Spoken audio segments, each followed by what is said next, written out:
Les conflits entre la Corée du Nord et ses ennemis. Commençons avec les dernières nouvelles. Suite au quatrième essai nucléaire réalisé par Pyongyang le 6 janvier 2016, ces tensions montent avec la Corée du Sud et les États-Unis. Le Conseil de sécurité a adopté des sanctions sévères à ce pays. Quelques heures après l'adoption de ces résolutions, la Corée du Nord a lancé des projectiles en mer de Japon.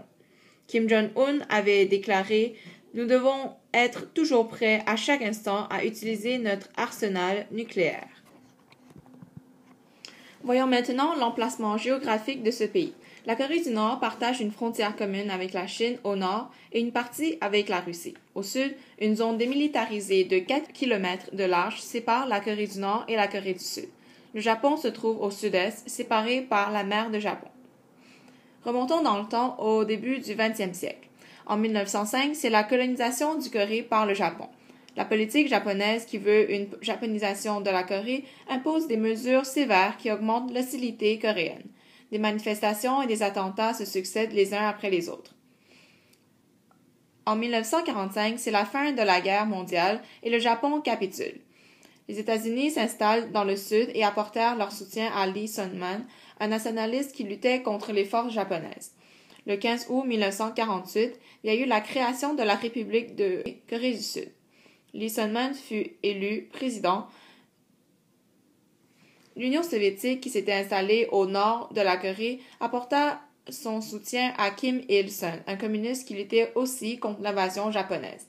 Le 18 septembre 1948, Kim Il-sung devient Premier ministre de la République populaire démocratique de Corée du Nord. À l'époque, la majorité des Coréens étaient favorables pour la réunification de la Corée, mais les contextes de la guerre froide rendaient la réunification impossible.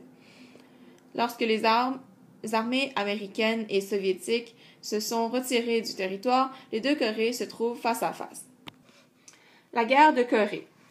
Le Nord refuse de reconnaître les élections du gouvernement du Sud, tandis que la Corée du Sud croit aussi qu'il est le seul gouvernement légitime de la Corée.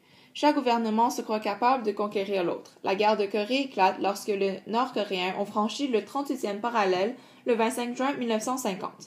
15 membres de l'ONU ont fourni de l'aide aux Sud-Coréens alors que les Nord-Coréens étaient soutenus par la Chine et l'URSS. Après 3 ans de guerre et plus de 3 millions de morts, une armistice a été signée en juillet 1953, mais les tensions n'ont pas pris fin. Régime nord-coréen. Kim Il-sung est au pouvoir depuis le début de la création de Corée en 1948. Le pays est mené par un régime politique dictatorial et par l'armée. Le Parti des travailleurs de Corée fait la propagande de l'idéologie le juge, basée sur l'autosuffisance. On interdit toute forme d'influence extérieure. Entre 1962 et 1968,